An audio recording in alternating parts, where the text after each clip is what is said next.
Hello, guys, and welcome to another episode of Movie Battleground. That's right, I am your host today. You may know me, Jeremy the Adam Adams. It's only my second time hosting, but I'm really excited to be here, and I'm particularly excited for this match because we have two of my favorite competitors, two of my favorite guys.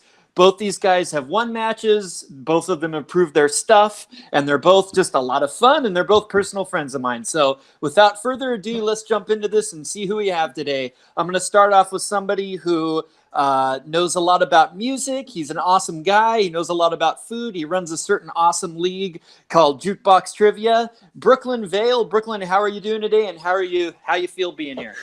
This is the one league that I'm actually comfortable in competing. I'm sure, as you have seen, my trivia knowledge is not the greatest, but by golly, I am a great debater.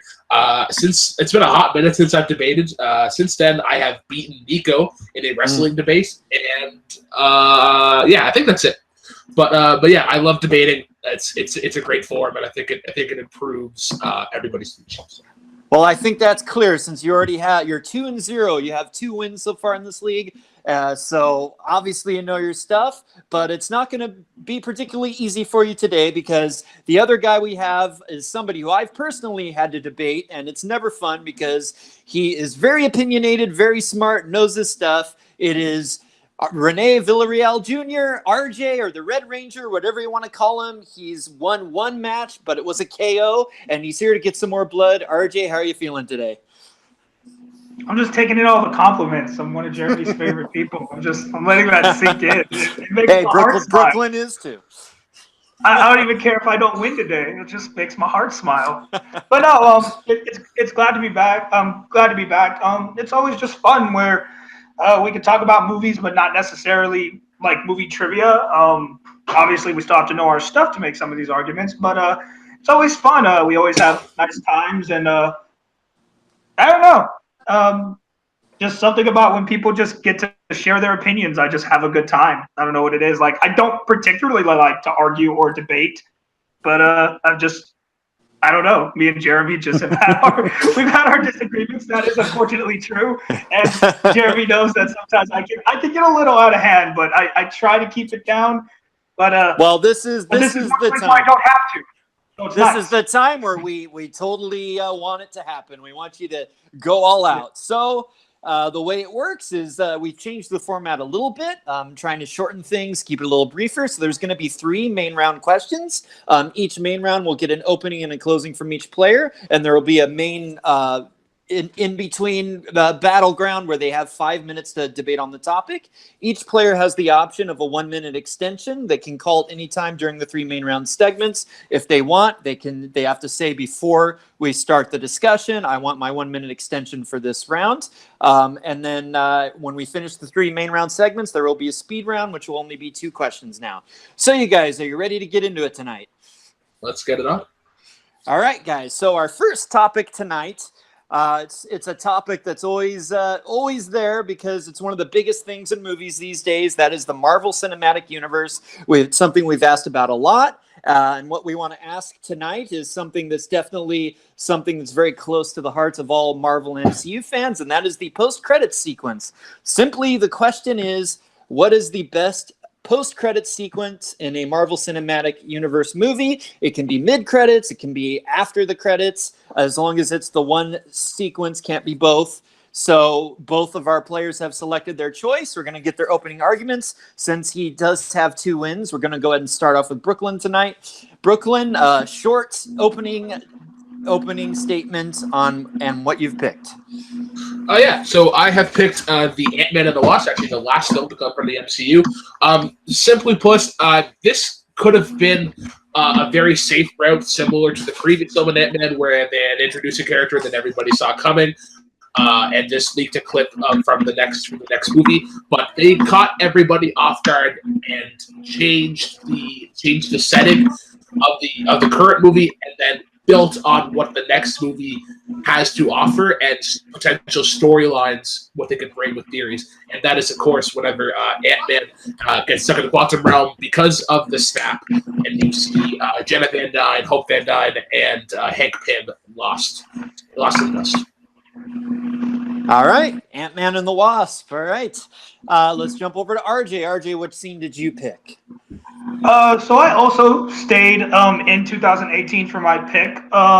Some people will say maybe it's the safer choice, but I went with the post-credit scene of Avengers: Infinity War, where of course we see the dusting of a few citizens of New York, as well as Maria Hill, or Hill, yes, Hill. I don't know why I always want to say Hall. Maria Hill and Nick Fury, and then we also get a nice little nod to Captain Marvel. I mean, I think it was just it. It was a really. It could have been a more. It could have been boring. It could have been like, what's the point of even having a post-credit scene for this movie, especially the way the movie ended? Spoiler alert! You know, it's come on, guys. It's August. Going to be a lot of spoilers, guys. We're talking yeah. the ends of the movies. Yeah. So, but yeah, I mean, I can get more into it once we debate, but it was really well done. I think so. It was a nice setup to what is coming for the more direct sequel to this movie, rather than just what movie comes next. This deals more with what's going to actually happen in its direct sequel, and I feel like it gave us a really nice look at the effects of what the movie actually meant to the universe as a whole, rather than just the heroes. All right, so we got two really solid picks there, both recent films, so there's scenes that might be fresh in everyone's minds. We're going to jump into the main round now. You get 5 minutes to go at each other, to go back and forth and debate and try to get all your points and counter arguments in. And we're starting now. Go. 5 minutes. All right, so RJ, first off the gate, your post-credit scene is actually boring as fuck. It would just be one of few post-credit scenes in the MCU where I was actually really disappointed. Much like myself running to a Tim Hortons in the desert, everybody and their mother saw this coming. You had potential and to nobody introduce... saw people getting dusted at the end of Ant-Man. You knew that was coming. Anyone who didn't know that was coming, you knew people were getting dusted, but you didn't know Ant-Man was going to get stuck in the quantum realm. No. Everybody knew. Oh my God, what character are they going to introduce? But they introduced Captain Marvel. You had potential to introduce new characters that had not been mentioned.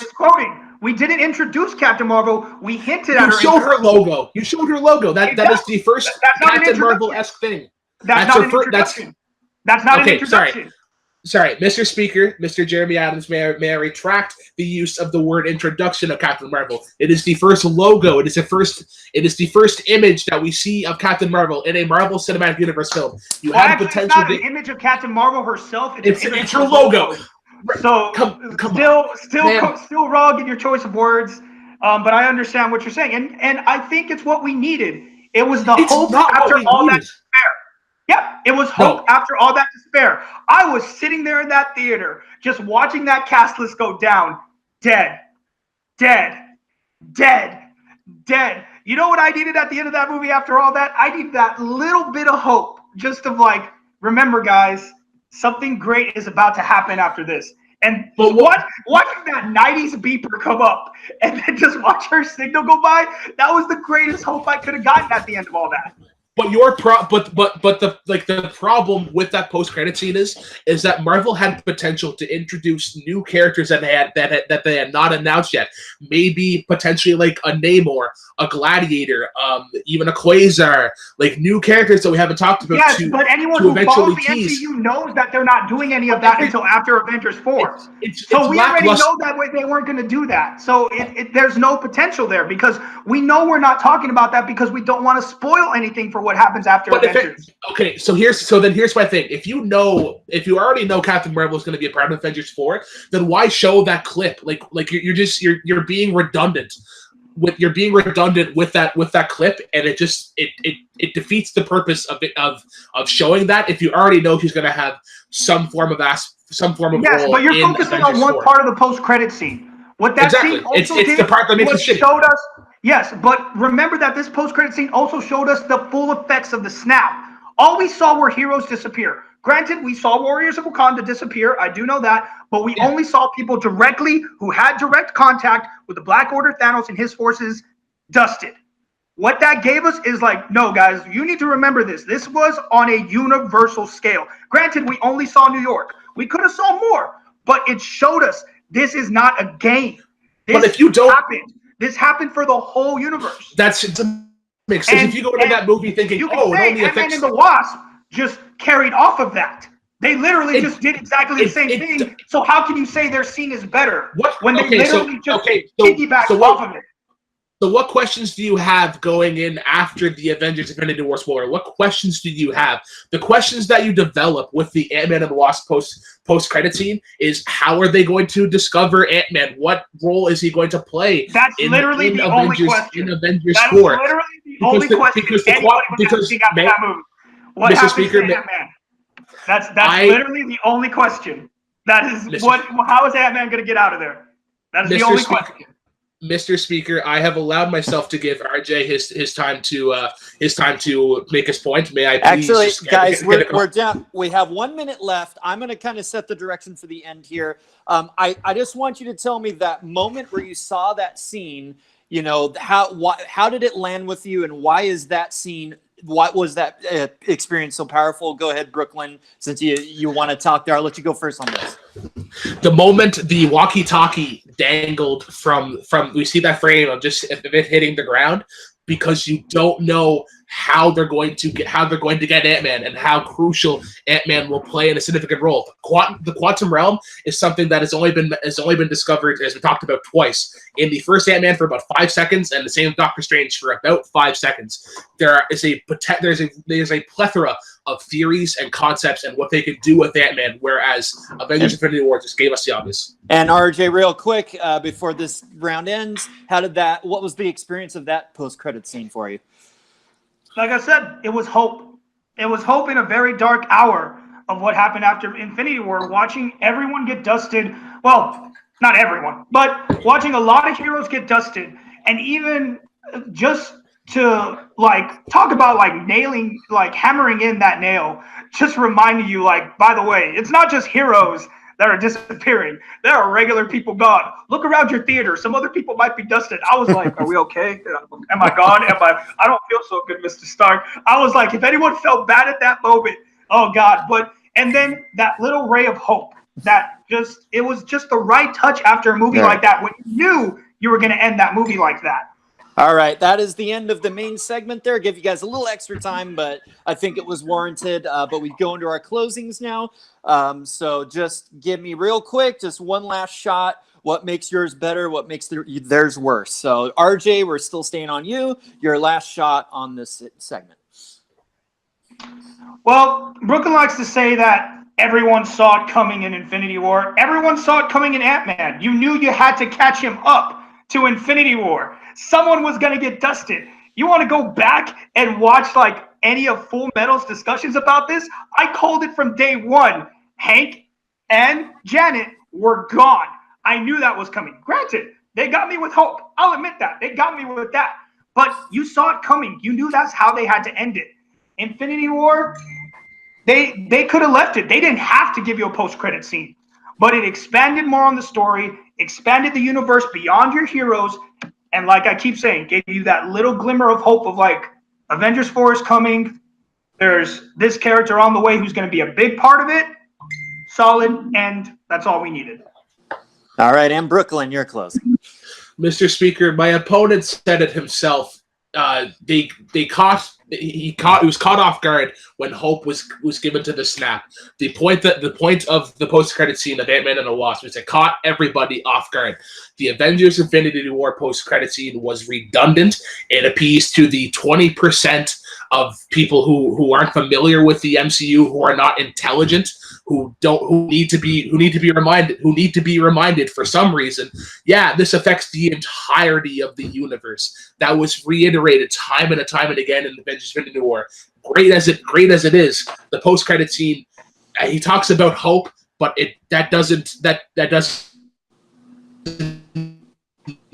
need to happen. This should have. That's it. Okay. Okay. All right. Well, that was definitely starting off with a bang. Both of these guys have the passion, the fire, and the arguments to back everything up.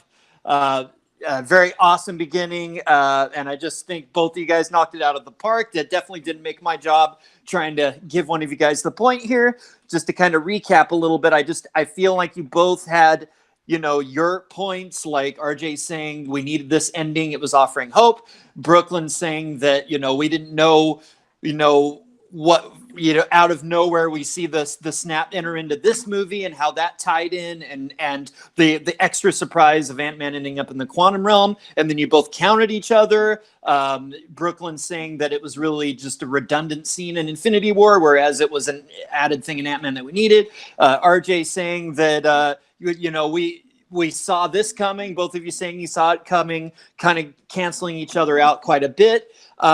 Where I think I'm going to have to, just on the very narrowest of margins, kind of give the edge here, is that I think the one thing that was said that really spoke to me was the idea of potential. And I think when Brooklyn said that there was potential in the Infinity War to actually give us something we didn't really see coming, like maybe a Namor or a character that we didn't know was even going to be in the universe at all. We all knew that Captain Marvel was coming, and all we got was that logo. We didn't get her as a character or anything more than that. And I didn't feel like there was as good of a knock coming from RJ on the Ant-Man thing and on the quantum realm thing in particular. Yes, it was the only thing that was a surprise, but it was a pretty big surprise in that movie, whereas maybe there was more potential after everything that happened in Infinity War to give us a little something extra. And then I get the idea of hope, but it was just more characters disappearing. It was a pager, and I think that Brooklyn kind of hit that point. So I'm going to, by the narrowest of margins, give Brooklyn the first point on this one tonight. Whew, but man, you guys are bringing the fire, and I'm sure that's just going to continue. We're going to go ahead and go into our second question here, switching gears, and that is going to be, this is an actress that a lot of people don't always think about that much, but she's been around for a while. She's been in some really good movies, maybe some not so good movies, and I think it would be interesting to talk a little bit about this person. It is Jennifer Garner. And the question is, what is the best Jennifer Garner movie? And since we started with Brooklyn last time, we're going to start with RJ. So opening when you're ready, RJ. So for this one, I mean, it was kind of a no-brainer, at least for me. I mean, I go to the first movie I ever saw her in, and that's 13 going on 30. It's a fun little, kind of almost a retake on the story that Big started, what happens when a kid gets turned into an adult, but takes it a little bit further. Rather than just being turned into an adult, you put her into the future, actually, to her adult self, and she goes through dealing with these adult things while still having the mindset of a 13-year-old, and also figuring out, what she missed out on, what could have been, what might have been.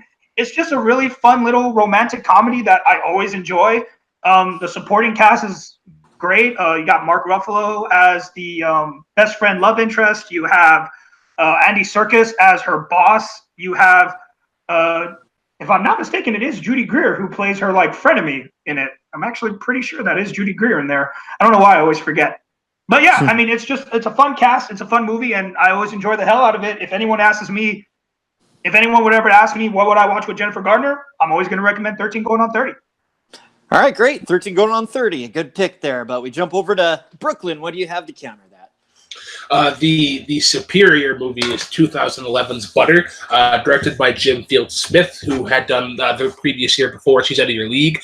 This is a great character piece by Jennifer Garner. It is a satirical look at the Midwestern life and that leaning right in kind of way.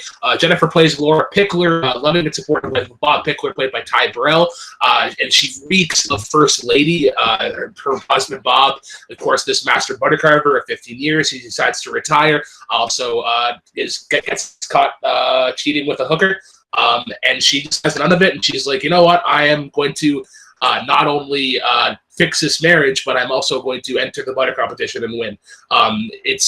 She plays a bitch, and it's great. It's off cast from what Jennifer Garner normally does, and I think it stands out in her filmography.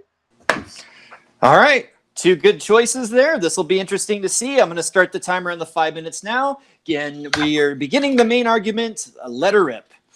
So RJ, the one problem I have with your, or the problem that I have with your movie is that, yes, it's a great concept, but Jennifer Garner could have been replaced with any other actress from that era. Mandy Moore, Julia Stiles, Lisa Kudrow, Courtney Cox, Jennifer Aniston. There's been a million. Jennifer Garner doesn't make that movie. It's the concept that makes that movie. Jennifer Garner makes butter. Jennifer Garner makes butter. Prove me wrong. All those actresses, none of them. Absolutely. Like, you get more star power with them. Anyways. What more star power? What star power? You get Jennifer Aniston, Courtney Cox, Lisa Kudrow, people who have been off of Friends, Mandy Moore, who had been in I Walk to Remember, and Julianne Stiles, who had been relevant in that early 2000s kind of moniker. Butter is a great character piece. Butter is boring. Butter is not boring. Butter is really boring. Like I tried to watch Butter is super witty. It's actually one of the best written films of 2011. When you look at the supporting cast of opinion, not an actual fact. This is all opinion. If we're disregarding opinion, then what the hell are we doing here? Anyways, like I was saying, the supporting cast. I'm just saying, don't say like it's fact. It's not the best. I never said it was fact. I never said it was fact. I did not say it. Fact, whereas saying it's one of the best is saying that is an opinion, but opinion that can be argued. We're getting off track, guys. Here. Anyways, I'm just gonna say, RJ, tell me why that movie is boring, and Brooklyn, tell me why. Any actress could have played that. I'm trying to get there, but my opponent is doing what we call backbenching up here in Canada and just spitting at random shit until something lands. This movie, Butter, had a great supporting cast of Olivia Wilde, who played the stripper who cheats. I'm just spitting out random shit like you said I was. Well, yeah, you were. But there actually is a car salesman in that movie. There is. But there actually is Hugh Jackman plays Will Button. Alicia Silverstone and Rob Corddry play the adoptive parents of Yara Shahidi. Can I please just continue on here? I gave you time to talk, man. Anyways, no offense. Actually, you've been talking like this whole time. I haven't really actually said a word. I gave you time in the first question. Anyways, like I was saying, Yara Shahidi plays Destiny, who was written as almost the voice of the audience and often said what the audience was thinking. Because in a satirical movie like this, you need a voice of reason, and she was great. Hugh Jackman was in there for 10 minutes, and that's all you really need him for. And Jennifer had multiple layers into her. She could have been the douche. She could have been this traditionalist, almost first lady-like character, whereas your movie relies just on the concept, and her performance is, I mean, it's fine. It's not great. Go on. I think she had a wonderful performance in 13 going on 30. I mean, you could have easily, really oversold the fact of, a 13-year-old being stuck in an adult body. I think she played it perfectly. I think she had that right balance of being able to deal with what was thrown at her and that right amount of, that behind-the-scenes panic that would come from that. I think she pulled it off magnificently.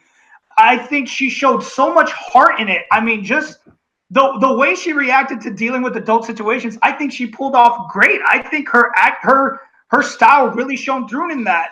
I mean, just watching her go to these adult parties, talking about I'm out after 11:30 and I'm drinking, yeah, because she had a movie to go off of previously that did it better, and Tom Hanks is big.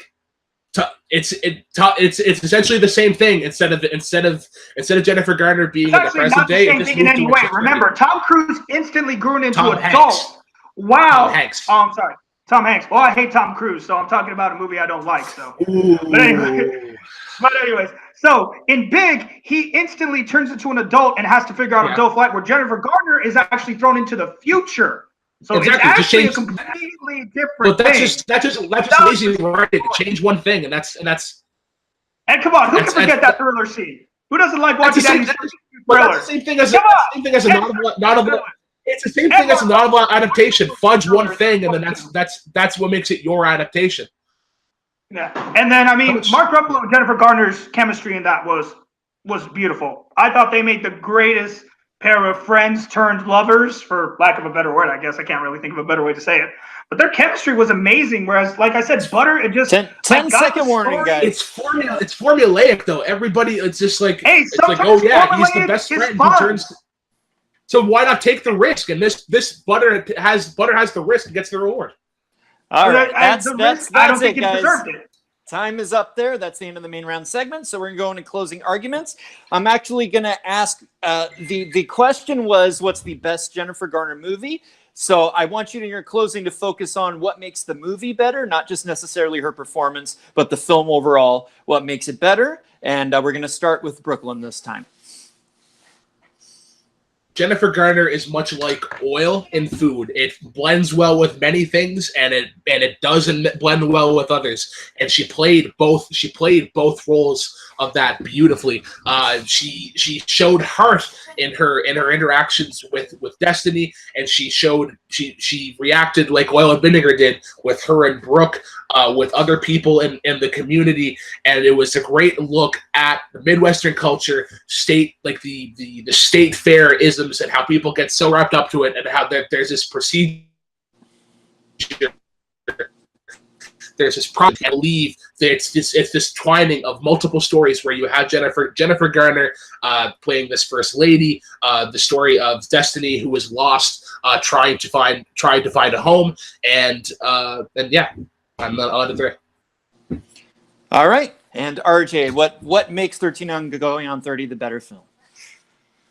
I mean, Brooklyn wants to call this formulaic. There's nothing wrong with formulaic. Some best movies are formulaic. This is one of those, kid having to deal with adult life, best friend becoming the lover. I feel like this is one of the best formulaic movies out there. It could definitely be in contention. And I mean, you're talking about that other movie. You keep talking about all these other side stories. We're asking about the best Jennifer Garner movie. 13 Going on 30 focuses on Jennifer Garner's character. And that is why it's a great movie. It deals with her life, her dealing with her situation. You don't need all these other side stories going on to make it a great movie. You can focus on your main character, follow her on this journey, and fall in love with her. And that's why it's better. All right. Well, that was an interesting one. I love how much passion we're getting in these. I didn't know that Jennifer Garner would elicit that, but it's always exciting to see. So this was an interesting one. I would say that this started off with Booklyn kind of going full steam ahead, getting a lot of points out there. And then toward the end of the main segment, RJ kind of came back, got some main points back there. Both of you, really did talk about things that were great about your movie. Both had some great counter arguments. But then, so I was kind of even at that point because you both had your time and you both had a lot of great points. So I was really kind of relying on the closing segment. And, Booklyn is talking a lot about, the story, the character, just what it is that he likes in the movie. And RJ kind of was talking about, yes, it's a formulaic movie, but it's a formula that works, and it played to Jennifer Garner's strength as an actress. And I just got the idea from RJ that he was just drawn into this movie, this character, and I could really feel his passion. Whereas Booklyn, I kind of felt like was just talking about the general kind of stuff, the people that were in the movie, and I just didn't quite get the vision of what the movie was from him. It seemed like, it was this story with a lot of stuff going on. And whereas with RJ, I knew exactly what that movie was from how he described it, who that character was, and how it worked for him. And when Booklyn came back, well, he had a really good counterpoint saying that it's just a ripoff of Big. I feel like RJ saying that it was different, and then it jumps to modern time, and he got a little more into the character and her psyche, and he brought up the thriller scene, which I think kind of stood out in the argument a little bit. So just by the narrowest margin, I'm going to give this one to RJ. Even though it was really close and you could have gone either way there. Got to make a call. So that's going to tie it up 1-1, and we're going to go into our Woman Crush Wednesday. Love Jennifer Garner. Ben Affleck is a fool. Fun fact, did not watch this movie until after I had picked it. I remember seeing a trailer for it in theaters, and I'm like, this looks really interesting. And then when this question came up, I'm like, all right, now I need to go watch the movie and make a case for it. We've all been there. We've all had to do that. All right. So we're going to go into our last main round question. We're going to stay on the actor theme, but we're actually going to reverse it. Instead of talking about the best film of an actor, we're going to talk about the worst film of an actor. And why not talk about the worst film of a great actor, an actor that's won awards, an actor that's changed cinema forever, yet they may still make some crap. So the two that we gave you to choose from were the great Al Pacino and Robert De Niro. What is the worst film from either Al Pacino or Robert De Niro? And we're going to start again with Booklyn on this one. What actor did you pick, and what movie did you pick as their worst? I picked Robert De Niro, and I picked the cash grab, phone it in movie of 2013, released around Christmas time. That would be Grudge Match. This movie starred Robert De Niro and Sylvester Stallone in what was obviously supposed to be a Rocky versus Jake LaMotta, but they couldn't even use the character names for it.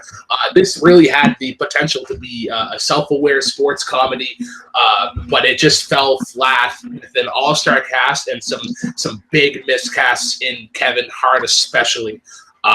Just a film that did not need to be made and served the purpose of appeasing maybe like 50 people who just wanted to see Rocky versus Raging Bull. All right, Grudge Match. Interesting pick. Let's jump over to RJ. What actor did you pick in what film? I also picked Robert De Niro. Ooh. If you think only 50 people want to see Grudge Match, I bet you only like 2 people wanted to see him and Zac Efron go on crazy spring break shenanigans in Dirty Grandpa. That movie is just terrible. It's one of those raunchy comedies that you're just like, why? Why did you even make this? Talk about a cash grab. I see no other reason why De Niro would even have wasted his time with this movie. And God, it didn't help Efron either, but we're focusing on De Niro, but we'll get more into that during the actual debate. But that movie's bad. All right, so we've both got Robert De Niro. It's De Niro versus De Niro here. I think, most people would probably agree that these are both paychecks. He's cashing a paycheck, but which one was the more egregious example of the paycheck cash? Let's see what you guys say in our main round segment. Your 5 minutes starts now. All right, RJ. All right, you get to start every other time. It's my time to start. I have let you start every other question. How dare you bring Grudge Match into this? I love Grudge Match. You made the biggest mistake of your life. Grudge Match is an okay movie. I'm not going to say it's great, but it is an okay movie. The story with De Niro and Stallone, it is totally self-aware. You casted 2 dudes who used to be in boxing movies, and what did you do? You turned them into age-old boxers, and what did you do? You got a funny-ass guy to be like, hey, what if y'all 2 fought when you're 60-something years old? Let's make that hilarious. And it was hilarious. I thought it was great, and it still had heart. You're right. It did have a stellar cast. We also had Kim Basinger. We also had John Bernthal. Their side stories actually really added to that movie. John Bernthal. I'm sorry. I can never pronounce names right. Ask Jeremy. I can't pronounce. I can't spell. I can't do anything. Mr. RJ, if this was pronunciations, you would already have lost, RJ. Mr. RJ, I believe you still have your nostalgia goggles on. I think you need to take that off. They couldn't even use the character names of Rocky and Jake LaMotta. Kevin Hart is a huge miscast in here. He sticks out like an infected thumb as this promoting manager who doesn't really blend with that cast of Robert De Niro, Sylvester Stallone, Alan Arkin, Kim Basinger, and John Bernthal, who is the only glimmer of light in that movie. Dirty Grandpa actually has substance, where you see Zac Efron and Robert De Niro, who once again, who plays off cast. He is often this stern type of person as like a dick character in these comedies, and it's clear that he's just coping with the loss of his wife, because it's introduced very early on in the movie that he is recently widowed. His wife passed away, and how else are you going to cope with death? You're going to celebrate. You're going to try and be happy and have a good time. And this movie did what it needed to do. You're not going to go on spring break and sleep with an 18-year-old. No one's actually going to do that. No one's actually going to do that. This movie did what it needed to do. It made me laugh, and that's all that it needed to do. Grudge Match is stuck in this sort of genre washing machine where we don't know, is it a comedy? Is it this sports movie? Is it this action movie? Is it this drama? It doesn't really know. Just pick one. If it just picked one, comedy. It could have been better. What are you talking about? It knows exactly what it is. It's a sports comedy. That's exactly what it is. But then it tries to be super serious. These guys once had 2 bouts in a row. If this actually was like somewhat serious, so it could have been way too serious for a comedy. But an old man going to spring break because he's mourning because now he's a widower. That's not trying to throw something too serious into a comedy. That's not. But No. Because you said that it's trying to throw something serious in. So did yours. So what's the difference? Why does yours get the pass? Mine gets the pass because that's the way that you cope with things. You use humor to cope with these grievances. No. The movie is funny, and that's using the humor to cope. What a man actually, what he is doing is not funny. The movie is funny. He did not go, I'm going to go do something funny. You're using the humor genre of the movie in mistake with what the gentleman in the movie is actually doing. That's not the same thing.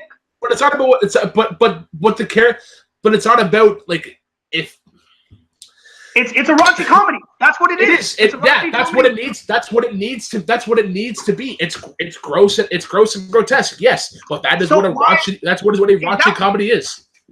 Exactly. So, and who even watches those anymore? That's what I'm saying. Who watches raunchy comedies? Zach and Mary make a porno. This is the end. Older. Revenge. Older. Old school. Revenge of the Nerds. Older. You still watch the movies, right? People say who watch raunchy comedies. This is a great subgenre of These film. New raunchy comedies just don't do it anymore. These new raunchy comedies just don't do it anymore. This was also released in February. They're aware of how this is. They're aware that this is not supposed to be 30-second Oscar-nominated film. They are aware that it's a middle of the bad film. There are great films released in Christmas. This is a middle of the road film where exactly it needs to be. It made us laugh. It gave Robert De Niro an off-cast performance. It gave Zac Efron a pretty good performance as a serious character who actually transforms. He's been doing like the last 5 movies. We're not talking about Efron. We're talking about Grudge Match is literally a circle jerk of nostalgia where we're like, oh my god, Rocky and Giacomo. Yes, please, box, and it's over. And it wasn't even that great. I got blue balls with Grudge Match. That's time, guys. Match. Gotta cut you off there. Okay, so wow, the passion just keeps going. This is a fun one tonight, guys. I hope you're having as much fun as I am. We're gonna go into closing arguments now, and we're gonna start with RJ again. Tell us why your movie is worse. Okay, look, like I said, Dirty Grandpa is it's just a no. Like, no one wants to see an old man go party on spring break with his grandson, like as a movie base that's not something that's like out of Jackass. It's literally like they took Bad Grandpa and they were like, well, what if we made it a more serious movie rather than a prank? It's not that good at all. I mean, and actually, if you want to check, yours is ranked lower on Rotten Tomatoes than mine. So I'm going to let that on audience score and on actual Rotten Tomatoes and on Cinema Score. And in all things of people who have seen it, they will still rank Grudge Match higher than Dirty Grandpa. It doesn't say much, but it is a fact I'd like to point out. That's it. All right, Brooklyn, you're closing. Why is Grudge Match a dumpster fire? Mr. Speaker, it has been a proven point that the be all and end all does not end on Rotten Tomatoes. That has been a skewed system that we have referenced on the show many times before. Grudge Match is a circle jerk that nobody wanted. They couldn't even use the character names of Rocky and Giacomo. What they wanted it to be, these great fights that RJ talk about, are CGI written in a live action movie. Dirty Grandpa had substance. It made us laugh. It is a middle of the road film, right where it needed to be. I did not interrupt you in my closing arguments. Please give me the time to continue on with my closing remarks. This film, Grudge Match, is an all-star cast that falls flat. Kevin Hart sticks out like an affected thumb, and it doesn't know what it wants to be. It tries to be everything all at once, where it could have just stick to one thing, and when it fell flat. All right, guys, that was a heck of a way to end the main round there. That was a heck of an argument. Wow, I don't even know what to say. Right, this was a good one. Let me try to gather my thoughts. Well, It felt, as I was watching the argument, almost like a boxing match where these guys were coming out. Brooklyn came out with a hit, and then RJ came back hard. He had the passion, he had the brio. He pushed Brooklyn up on the ropes. Every time Brooklyn tried to come back and hit back against RJ was beating him down with his passion, and it seemed like Brooklyn was kind of kept down there. So I was really kind of leaning that way. But when I step back and actually think about the substance of the argument, I feel like Brooklyn said the Bad Grandpa actually had a point. It had a little bit of heart, whereas Grudge Match was just the cash-in, and it was the CGI of the fighting. And I feel like, RJ had a lot of hits against his movie and why we don't want to see an old man and doing Spring Break and everything. But I didn't really feel that he actually hit the substance that Brooklyn was coming up with against, what there is a point to Bad Grandpa. There's a point, maybe it's a raunchy comedy. Maybe, it might seem relevant, but people, he pointed out people do still watch old school. They do still watch all those raunchy comedies. They still enjoy them. And, this is a genre that people enjoy, and it does have a message, a heart to some degree. Whereas with Grudge Match, it just seemed like his point that it was pointless and that they couldn't even use the character names. I just didn't feel RJ hit those specific points as solidly. So it's strange to say it because RJ was, hitting back so hard against Brooklyn, but I just feel like when you look at the arguments themselves, Brooklyn had it a little bit there. So I'm going to give that point to Brooklyn, and it's actually going to be Brooklyn 2 and RJ 1 going into the speed round here. And the way that the speed round works is we're only going to have 2 questions, and you're going to get 30 seconds to argue the question I'm going to ask you, and then there will be a 15-second rebuttal for each person. And it's a really tight match. It could go either way here. If Brooklyn gets the first point, then he wins the game. If RJ gets it, it'll be tied, and we'll go to that last question. So are you guys ready? Bring this thing home? All right, let's bring it home. So for the first speed round question, I'm going to ask you the question, and then this is going to be an either or, so you're going to get 2 options. So as soon as you hear the option that you want, shout it out. Whoever says their answer first will get it. And again, we're going to jump back to the superhero theme that we kind of started with today, and the question is, who is the greater hero, Chris Evans' Captain America or Henry Cavill's Superman? Captain America. Okay, I definitely heard Brooklyn first with the Captain America. Hell no, I said Chris Evans first. You did? I definitely said Chris Evans first. No. Pretty sure I heard that cap coming out of Brooklyn's mouth pretty quickly there. That was my seat. That was my seat coming out. I'm sorry, RJ. I can't. I don't have the ability to do playback, but I pretty clearly heard I want to judge Captain it here. America. I want to redo and a judge. That's I'm bullshit. sorry, buddy. I'm so sorry. I know you're gonna. Before I even started saying Evans, he barely said Cap. Hashtag kill Okay, I'm so sorry, but there's nothing I can do. I heard Captain America, and I don't have another person, and I'm so sorry, but it's about the arguments. You can definitely have some things to argue with Henry Cavill, but I'm sorry, I got to make a line in the sand here. We'll go back to the playback later and see how I screwed up, and I'm sure I'll be roasted, but I got to go with what I heard. I'm sorry. So we'll start off. I'm going to give you your 30 seconds, Brooklyn, and you're going to tell me why Chris Evans, Captain America, is the better hero. And I just want to clarify, this isn't based on the quality of the movies or anything like that. It's just simply based on the character as played by that actor and why they're more heroic. So starting just a second, get my timer lined up here. Now, go, Brooklyn. Chris Evans proved everybody wrong. Why he's the inferior choice of Jim Krasinski as the original Steve Rogers. Chris Evans gave the patriotic hope that we needed in these MCU films, whether it be Captain America: The First Avenger, Captain America: Civil War, and the Avengers films. He is the voice of reason in all of these films, and his arc from just being a kid who wants to hang in there to the person who is fighting for what is right. All right, that's 30 seconds, Brooklyn. Sorry, I know it goes fast. All right, so now we're going to jump over to RJ. You have to argue for Henry Cavill's Superman. Why is he the more heroic hero? Starting now. Wait, I'm sorry. I misunderstood the question. Just more heroic hero is the actual question? More heroic, the better hero. Not talking about the quality of the movies, but what makes him a better character. Why and the performance factors in as well. All right. Oh, okay. And, yeah. Okay. And starting now. Henry Cavill gave us the stellar performance of how a hero can be tortured in trying to do the right thing. I think that's why he's the superior the hero, because he shows us that struggle in the movie so well of having to deal with, how do I have to hide this power? How do I choose what is right, what is wrong, when to interfere, when not to interfere, when to let nature take its course, or when to let things go.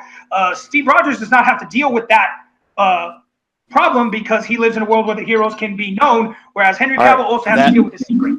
That's 30 seconds. I know it goes fast, guys, but you both had some really great points there. I'm really impressed that you could pull that out of your hat. But we do have to go to the counter arguments now, so you can counter the other person, or you can say your final pro for your movie, or whatever you want to say. It's actually, it's actually 20 seconds, so you'll get 20 seconds for your final rebuttal here. And again, we will start with Booklyn, starting now. Captain America is the most heroic person. Is more heroic over Superman because he is allowed to be that heroic person. You can't be heroic if you have to hide your abilities, as RJ said with Superman. And if you're talking with the performance of Henry Cavill himself, it's bland, it's lackluster, and it does not live up to the hype that Christopher Reeve says. That is 20 seconds. All right, and it's on RJ now. I'm going to give you 20 seconds. Actually, whenever you're ready. I meant to say that earlier. So when you're ready, your 20 seconds will start. Sorry. Sorry. So it's like, as soon as I start talking, I'm sorry. As soon as you start talking. As soon as you start talking, I'll start the count. Okay. Clock. Sorry, Brooklyn. Sorry. Look, Chris Evans has been doing a great job for all these movies. Henry Cavill has only had a few movies to shine, and he shines fantastically every time he puts on the symbol of hope for his family. Like I said, he is a man who has to learn when to interfere and when to not, and that makes a true hero when you can see that struggle in his eyes and know that this man will do the right thing every time. All right, that is the 20 seconds there, and this is a tough one because I think you both had great arguments there, and there's a lot of interpretation involved and how you want to interpret what makes a hero. And Booklyn just kind of had the classic, he is just the symbol of hope in the midst of all those other heroes. This is the guy that we can rely on to do the right thing. He spoke about Chris Evans' performance and how strong it is, whereas taking a knock at Henry Cavill's performance, calling him bland, which I thought was a good curveball there. RJ coming back, actually taking a different tack, saying that, Henry Cavill's Superman actually has to, deal with things. He's conflicted. He has to, we see the torment of having to make the right choice. And, ultimately he does. And we see him make that choice, and that makes him become the hero. And kind of subtly counteracted what Booklyn was saying by saying that we see that struggle in Henry Cavill's eyes, and that is coming through in his performance. So I just, it's really just it's a toss up, but I was a little more convinced. I was a little more sold on what RJ was bringing there with the conflict. And I think that just kind of, for me, is a more interesting hero, and really is, when it's hard, that kind of makes it more heroic. If it's easy, it's not, as heroic to me. At least that's kind of the way that I kind of was sold there. So that is going to bring us to the tie. So it all comes down to this. It all comes down to the last speed round question. And this is what we're gonna, I know both of our competitors here are a fan of the animated films. So I wanted to kind of go to an animated theme for the last one here. And, just, do what you can here. I know it's a speed round. You don't have a lot of time, but I thought this would be an interesting topic to kind of throw there at the end. This year we have The Incredibles 2, which was the latest in a series of Pixar sequels. I want you guys to pick, just offhand, what Pixar movie that hasn't yet had a sequel should have a sequel. So Wally. Just whenever. All right, Booklyn calling out Wally. Wally should have a sequel. And then RJ, whatever one you want to pick there, I'll give you some time to think. I know you got to figure out which ones don't. I got to go through. Yeah, I'm trying to make sure I'm like going. You got to through get one that right? doesn't have one yet. I know that's tricky at this point because there's so many. If it's had a prequel, does it count? Yes.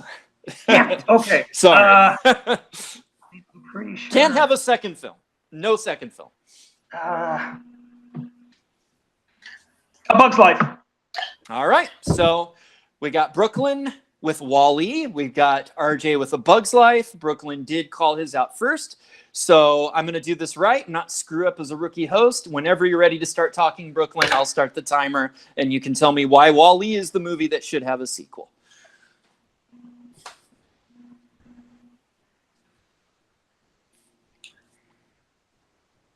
Well, I left this with a blank page on a notebook when they discovered that the plants and how they can go back to Earth and reclaim life. It has potential to grow, and how they can show life back on Earth, how humans can re-civilize, and they can encounter new enemies, whether it is nature, whether it is by and large trying to come back and reestablish themselves as the corporate, the Omega. Wall-E has that potential with the way they ended the film, and there are multiple arcs that you can cover, whether it's the humans, right. Wall-E, and Eva. Yeah. That's it. 30 seconds. Okay. So, RJ, whenever you're ready, we'll start the 30 seconds to tell us why A Bug's Life should have a sequel. One of the most underrated Pixar movies of all time. A Bug's Life definitely deserves its sequel just because it leaves that open-endedness that we can see how the characters will fully develop after their first adventure. We can go with Flick having a more important role with the colony, how that can affect him as a person, now being praised rather than disdained, how that can affect him. We can easily also go back to the circus bugs and see the crazy adventures they can go on and just have a fun time with all the circus bugs. There's two potential storylines right there that would be perfect for sequels. All right. That's it. That's 30 seconds. So we'll jump back over to Brooklyn. And I would like to see from you guys maybe just one counter argument as to why the other film would not be better for a sequel. So I'll give you, whenever you're ready, Brooklyn, go ahead and let us know your 20 seconds. From a business perspective, the Pixar CEOs would not approve Bug's Life as a sequel for two reasons. One, it's been way too long since the first release, and secondly, it is a retelling of the Seven Samurai, and that's all that it needs to be. It was an open book, and the book is closed. That is all that it needs to be. Whereas Wall-E left us with a blank page and multiple paths where you could go on this new Earth. All right, that was very well done. Hit the 20 seconds is perfectly there. All right. So whenever you're ready, RJ, you get the last word tonight. Pretty sure Wall-E has been out kind of really long too. Not as long as A Bug's Life, but it's still been out pretty long to be approved of a sequel. And that blank page was not blank. It said the end because they got back to Earth and the humans are going to rebuild it. Wall-E has nothing left to do. So how are you going to make a Wall-E 2 when Wall-E's not going to have anything important to do? All right. Okay, so this is where being a judge sucks, and I don't know why I agreed, honestly, because they both had some really great arguments there, both pro and con. Just got to kind of gather up my thoughts here. I know we're short on time, but Brooklyn basically saying that when they get back to Earth, that is a reset. It's a whole new opportunity to tell a new story on Earth, rebuilding Earth, and maybe getting more into the human characters that we didn't as much in the first Wall-E film. RJ talking about all these characters that we liked in A Bug's Life. We could see Flick in a new leader role. We could see more adventures with the circus bugs, and then great counter arguments. Brooklyn coming with the business perspective.